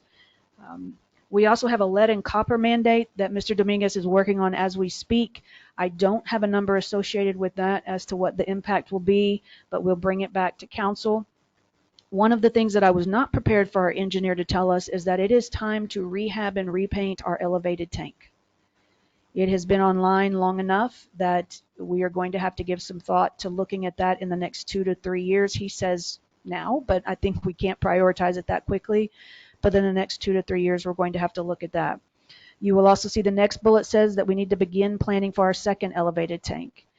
The problem with that is we have to have water pressure. One tank doesn't do that for us per se, and so we may have to look at either the same size or a smaller tank in other areas. But again, not an immediate this fiscal year conversation. This is in the next 5 years. What are we projecting out that we need to look at? So looking then from general funds standpoint, we have talked many times about the facilities and what condition they find themselves in. I don't believe we're in a position now to discuss facilities, but I do think in the next 2 to 3 years, council ought to have that on their radar to make a decision one way or the other. You have a perfectly wonderful historical building right next door to this that is deteriorating every year that we will want to see about. Council also needs to make some decisions about the old city hall, the current police department site, and what we want to do with the fire department, if anything, and how we move forward on that. But again, we're not ready for those discussions yet. One of the other things that I had staff do some work on is reopening the senior center and doing a rehab on that project so that we could get it back open for the community. The initial figures that I have are probably less than $10,000 potentially. We haven't had the electrician in, but a lot of the projects that our inspector told us need to be done, staff can do in-house. So I would ask council to make, at least to consider that in the next fiscal year, which would be a great benefit to those who gather in lunch on Fridays and just like to have that fellowship space. So it might be something that we could include in this coming fiscal year. As mentioned before, those street repairs are an issue for us and will continue to be so. My recommendation to council would be that we get an inventory of the streets. We get some sort of a recommendation on what stage of repair they are in or need to be in, and let's put them on a schedule, much like we do vehicle replacement. We have to have some predictability in what we're doing and for our residents. I mean, chip seal, once it gets seeded, isn't terrible, but it's not great either. And we can't afford curb and gutter concrete. It's just way too expensive for this community as of today, not to mention it wouldn't fit in some of our areas. Think Old Town. It's meant to be more organic in Old Town than curb and gutter. So those are things to look at. There's also apparatus replacement for the fire and EMS. Both of our engines are elderly, and there are grants that we can apply for that would assist us in that. Again, something we need to put on our 5-year outlook as to when are we going to make that happen. So any concerns with the way that I would recommend we pace those? Okay. The other discussion points for this fiscal year that I've had brought up to me either by residents or by staff, I had a resident call me and asked if we would review the use of take-home vehicles for select positions. I believe mostly this was aimed at staff that work in the Public Works Department. that often are called out at odd hours, and before they can even attend to their job, they have to come here and get a vehicle and any of the supplies, where if they were on call and could take a vehicle home, that would be tremendously more efficient for them and for us, and it would deal with it a lot quicker. But I know this is something that has been discussed in the past, and I don't know where the current council at least stands on this issue. So that would be something I would ask you to consider. As I mentioned before, the title change for the utility billing position and the court clerk, and then the city cell phones for the police sergeants. They're currently using their personal cell phones, which is not good when they are calling victims or they are calling suspects and they are out on the road. So I would recommend that we secure city cell phones for the sergeants. There are 2 of them, and it would be a nominal cost, but would be a great impact to them. One of the other things that I have been contacted about is implementing a software system to archive our social media. We are required to archive that and have it available in the event of an open records request. The cost of that is about $15,000, and council may want to consider that. It's not every year that's the startup cost. I saw that was a little bit of a surprise, and it's something that we could start up and then continue out, but I would strongly suggest that we look at that for the next fiscal year as well. Any questions? There is a long list of future projects and other things, but we've talked about them before, and I'm happy to answer any questions that council has on the conversation that we've had today.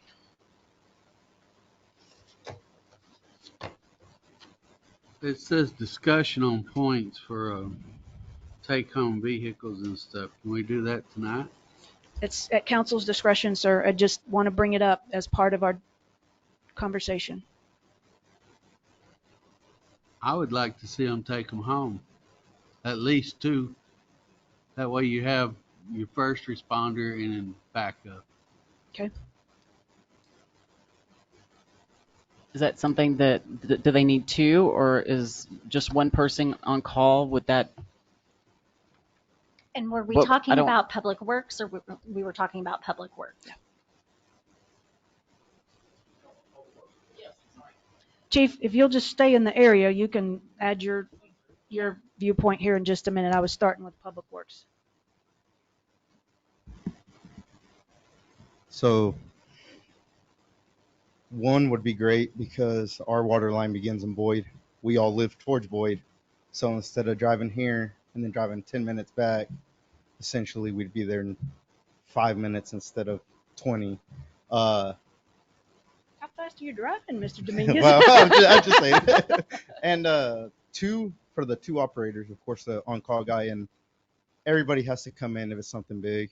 But two hands-on. I mean, you got equipment, you got pumps to put down if a water leak happens or such thing. Chlorine, I don't let them work on chlorine by themselves. Dangerous, that's the biggest thing. So there's normally 2 people that go if you get called out on something. It just depends. But it depends how bad the call out is. And what is the cost of this? Is It's there a just cost? the fuel. It's minimal. They don't live that far. If they were driving to Dallas or Fort Worth, I'd be more concerned. But as Mr. Dominguez says, they all live that direction, and that's where our Walnut Creek supply starts. So it does take longer than 20 minutes to get here So and back. what do you need as far as approval or action? We would just need to adjust the fuel line item for this fiscal year, which would be minimal because it's just a few weeks. And are there guidelines in place for take-home vehicles, also for city take-home vehicles? It's just to work and back. There's no. It's for the call. They can't go to the grocery store. But it's in like the employee handbook or something. Is that? I believe it is. I'll check on that, Yeah. but they're not allowed to have family in the vehicles. Yeah, okay. There's no room because the tools are in there, but then they have to use it for work purposes only. You mentioned tools, and I'm assuming they'll keep these secured because I've heard of tools disappearing from trucks. No, we keep everything inside or in our toolboxes and keep it locked. I just needed council direction. If you want us to make that change, we can certainly implement that. We can put together some rules that would be associated with it so that we have a clear understanding of the expectations. I agree with that, and I'd still like to see 2. Okay. And just to make sure that we have something in employee guidelines ma'am. that's specific about Yes. the use. I will get that done.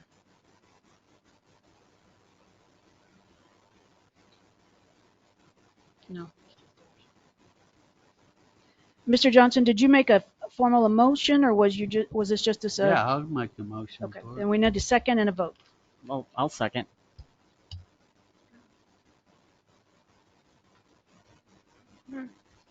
Go.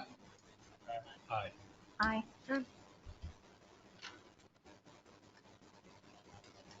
Okay, any other conversations about the proposed budget that I can answer for you this evening? Title changes for utility billing position and court clerk. Those are easy to do. Have we already? No, ma'am. Are there any objections to that? Jimmy? Go ahead.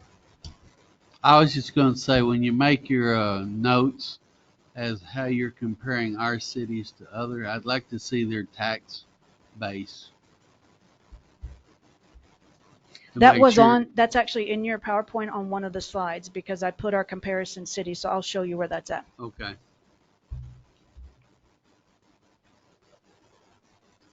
I think Chief Debus had some feedback on take-home cars. Thank you, Council. So just take this opportunity to explain some of the drawbacks that we have right now. I am the only one that has an on-call vehicle because I consider myself on-call 24/7. I come out for any major events. It doesn't happen very often, but when it does, I need to be here. And I explained that when Sergeant Ritchie was shot in the line of duty and the trouble I had getting to the scene. Right now, what we're running into is I don't have an on-call supervisor because they're in their own car. That does have a drawback, and it puts the city at a bit of a liability disadvantage. As an example, a recent case that you might have seen on Facebook, where we were staked out a house in Fort Worth to find a suspect. For efficiency and for time's sake, Sergeant Grant did that in his own personal truck, at which time it wasn't a pursuit. He just followed the suspect until the suspect stopped, but he was in his own personal truck, which actually frightened the suspect, who turned out to be the owner of the suspect vehicle. He did that in his own personal truck at his own personal cost. He is the on-call CID sergeant. Any major event that happens, just the other night we had an event that we thought was going to turn into something. I called him. He jumped in his car and he headed to the station because he has to come in and get all of his equipment out of the office instead of having it in the vehicle that he has with him. It's pretty standard operating procedure. I think the two police officers that are on our council now can explain how this works if I haven't been succinct enough, but if any questions you have, I can explain why that would be important. That would be codified in our general orders. I just recently finished rewriting our entire general order manual. I'm waiting for direction on that. I've been working with Ms. DeGan on that, on getting that sent to the attorneys. The section that says on-call or take-home vehicles is actually marked for future use right now, but I do have some go-by policies that I can implement and put into that general order manual at any point in time. And it would be under those obvious restrictions. They never have personal family in the car. They never use it for anything other than going to and from a scene or responding in an on-call fashion. And at this point, we're only talking about supervisors. The city of Boyd actually has a take-home policy that if the officer is working and he's working 2 days in a row, he will drive his personal vehicle up, he will take his squad car home, and then respond the next day. We haven't moved toward that, but this isn't something that's kind of out of the ordinary for some of our other cities. So I can attest to that. Because I'm on our regional crash team, and I have a take-home bike, but that's more to get to the PD because time situations. But all of our CID, if they're on call, they have a take-home car, and I mean that's pretty standard. That is, I completely agree with Chief Debus. CID normally has a take-home vehicle to respond to the scenes of any major incidents. Okay, so you have a take-home vehicle? Yes, ma'am. So we're talking about approving one more? It'd be 2 total for the sergeants that are on call. Oh, 2 more? Yes, ma'am. They would be the two sergeants. Okay. It would be only when one of them was on call. If that's how we wrote the policy or implemented this, yes, sir. Well, the CID sergeant's going to be on call pretty much 24/7. He's going to be the one that has to come out and investigate any on scene or on view criminal activity that we need investigated, crime scene processing, that sort of thing. It's not unusual to have Sergeant Ritchie come out as well, because when you only have one officer on duty, the calls don't stop, the phone doesn't stop ringing, the dispatch calls for service don't stop coming in, and so it takes kind of an all hands on deck approach. But I can write up a policy and give that to you if you'd like to take a look at that before we move forward. So if you're taking them home, the two, will that leave you short for patrolling? No, sir.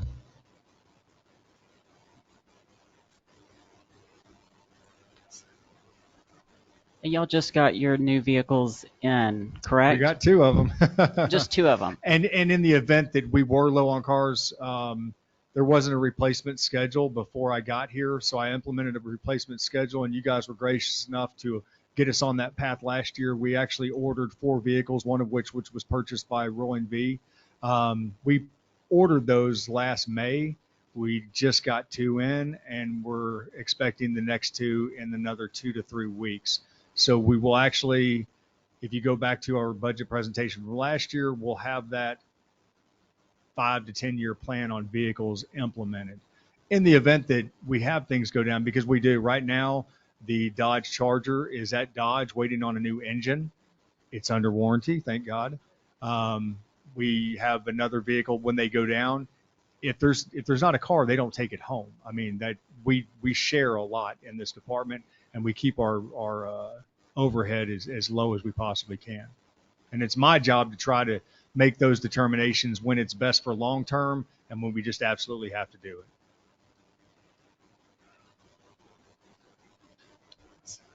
I make the motion they took them home. You write the policy and. For 2? Yeah. Yes, sir. I can do that, Mr. Johnson. Thank you. I'll second.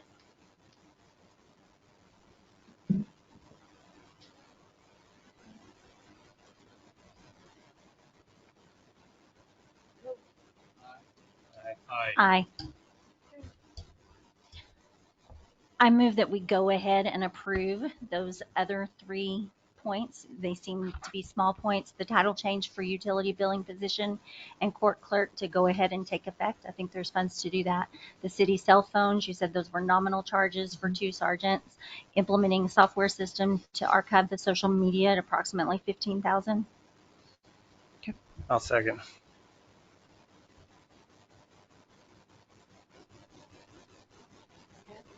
Dan? Aye. Well, that concludes the initial presentation on the budget. We do have obligatory public hearings that we have to meet. I will get those posted and the notice in the paper. As we said, up to but not to exceed the de minimis rate as per what the county requires. They'll provide the notice to us. We don't get to choose the wording. That is given to us by the state, unfortunately. So from there, we'll have those public hearings and answer any questions that people have on this particular issue.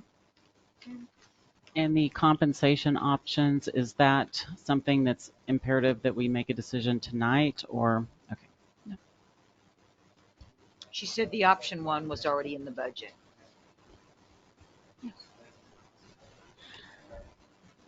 I would like to ask that we go ahead and consider the public comments that were made by Mr. Credico. And I apologize for not being here at the last meeting, but I would like for us to put on the agenda again for next meeting to look at the chief's salary again. Okay. I think, does option 1 have that increase on there? The option 1 does have an increase, but it would not take effect until January. That was the direction I received from council last time. And it's not where he actually needs to be. So can we change that to just option 1 now? I thought that's what council did last meeting, was go ahead and authorize a raise. We up to 85,000, which is what the police chief and No. No, his We didn't pay have- was changed $6,500 last time. Yeah. Not Okay. that high. Now, council did consider the option of moving the chief's salary to be at the same level as his peers just within the city of Rome, but that was not acted upon at the last meeting. Yeah, and that was probably based on my comment that I did not have enough information. Correct. We just received the salary survey information 2 days ago. That's very helpful. Thank you very much. I think there's another thing we need to consider with management of the midpoints on these salary ranges. And so our employees understand what that means. I know 20 years ago when I was involved in midpoint type of arrangement with salaries, we were always told, you're better off being on the lower side because you're going to get a larger raise moving you toward that midpoint. And once you got to the midpoint, you progress slower. Right. So I want to make sure we understand what your ranges mean, I think, before we move. That's my own opinion. Yeah, and to his point, are there so many years that are going to go by before they get to midpoint? I mean, is it kind of like a step plan, or is it? Some of that would depend on what our financial position looks like over the years, and it would really be a year-by-year evaluation. We should be doing these position scale surveys every 2 years minimum. They're not easy to do. It takes a while. But you would do that every 2 years, and then you do have to explain what a pay scale means. I think staff would be extremely grateful for any move that council makes towards option one to try and get them towards something that's more competitive, and would be very grateful if that was considered. But that's at council's discretion. Because your option one that you have in the PowerPoint, it's different than the pay scale analysis that you emailed us, correct? Because some of those positions, it's a 2 or 3 year move. It's not all the way immediately. That's what I was wondering, because some of it's like a huge jump. Correct. And I didn't know if that was something that, but it looked like that you lowered that percentage. Yeah. I mean, I've talked to Chief Estes, just for example, that he desperately needs 2 firefighters. And if we have to give somewhere else, we will, because he cannot continue to work as he's working now. So this evening, though, we can't do anything really about option one, option two. You can give me direction as to what you want to see in the budget and where we're going to continue. I wanted to give you option one so that you would understand there's not that large of a delta between option 1 and 2, which is why I gave you the totals. Option 4 would be, of course, the most economical for the city, but it doesn't address the escalating costs on health insurance and other things for employees that have been here for a while and are already underpaid according to the market value. I know over the years there's been a tremendous amount of discussion about how these salary scale positions are put together, and I'm happy to explain it in more detail to council if you need it. But you cannot just go on the internet and pull pay ranges for police officer and compare it to Rome. There are a lot of other variables that we have to look at. So the city's not providing insurance for We do, employees? but it's really gone up in the past several years, and the city contributes a certain amount to the employees' coverage. But I know there's one employee in our, at least 2 employees that I know of, that are paying about $1,700 a month for family coverage, and that's their portion. And that's really expensive. We're such a small city with only 20 lives on the policy, if you will. We don't get the buying power that bigger organizations get. So it's sometimes difficult to stretch those things. You can't merge in with another city? We did look at that, and in talking with our vendor, you can certainly pursue that. A lot of the insurance companies are refusing to write those anymore, because if you get 5 cities that have gone together in a collective bargaining type position, if city 1 has very little claims and city 3 has 2 cancer claims that are fatal, unfortunately, city 1's rates are going to go up. And a lot of people are not necessarily interested in that type of arrangement. But I did ask him about it this year, and he said he only knows of one company that's writing it, and it's not the best policy you could get. And it also takes between 6 to 12 months to get the collective bargaining agreement together and to get it passed by all the councils and get it all agreed upon. And often within a year or two, it's dissolved.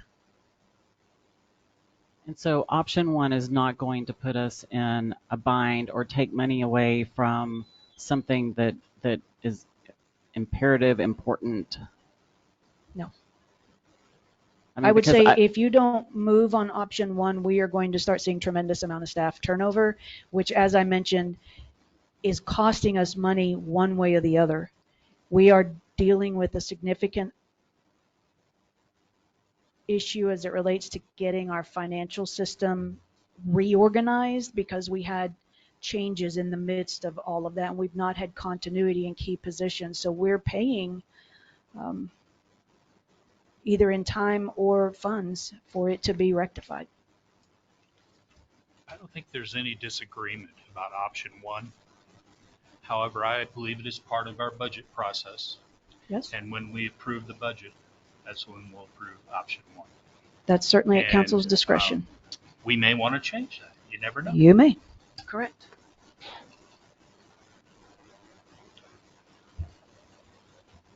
Can we move on? Number 3, clear rec engagement agreement. So following up the conversation that we had on the budget, we do need to consider utilizing Clear Rec's. Let me explain what Clear Rec is. We have a software package associated with our financial program that helps us do the bank reconciliations each month. It does a lot of automation of that to some extent, which removes the human factor of providing, making sure that all those numbers are aligned. Back when we went to the STW system, I've mentioned to you before that the decision was made to change financial systems not only before the end of the fiscal year, but mid-month, which threw a considerable wrench in some of our internal processes. I need to secure funds for ClearRec, and I would recommend we use the ARPA funds for this, to hire their person to go online into our system and work with our staff to get all of everything reallocated into the right lines and make sure that the change from July 15th of last year, that they are reconciling that month and August and September, so we can go ahead and finish closing out last fiscal year and finish getting that to the pre-audit team and get it to the auditors. This is a result of the decision, as I said, to change before the end of the fiscal year and mid-month and in a new system without the required supports internally to make that transition. So if council does not approve this, I don't think we're going to get I don't think we'll get an audit finished in enough time. And so I really would recommend that council consider this out of those ARPA funds. I did not learn of this need until last week when we were on the phone with the pre-audit team and we were talking to the vendor who supplies the ClearRec system to us. I also asked them if we could go offline and just hand reconcile things. And he said, you can certainly do that, but you may have some errors and that's not going to set us on a good foundation to calculate things out into the future. Does that make sense? Okay, how much out of the ARPA funds? No more than 10,000. About 200,000. So is this one time or Yes. is it going to be ongoing No, every? Okay. one time. All right. You got a motion? I make a motion to approve up to 10,000 for ARPA Second. funds for the clear. I'll second. All in favor? Aye. Okay.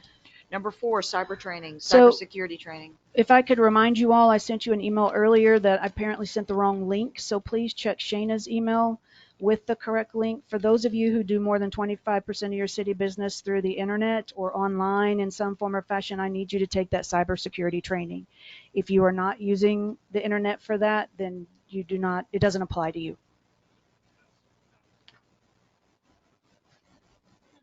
I'm sure you have a background in that already, but I do need to get that on file so that we can keep it in the city secretary's office. Council are not the only ones required to take that. Staff are also required to take it each year. This is a requirement of the state legislature. So I just wanted to clarify to follow Shayna's link, and if you could get that done for me by the end of this month. We are running out of time. That's all I have. Thank you. And I understand no executive session this evening. That is correct. Okay, and future agenda items. Chief Estes' salary. Okay. Yes, ma'am. I've got She's that already for a got future it. agenda item. Okey doke. Motion to adjourn. I'll second. Who's second? Thank you, All council. right, it's 8:00. We're out of here. Did we vote?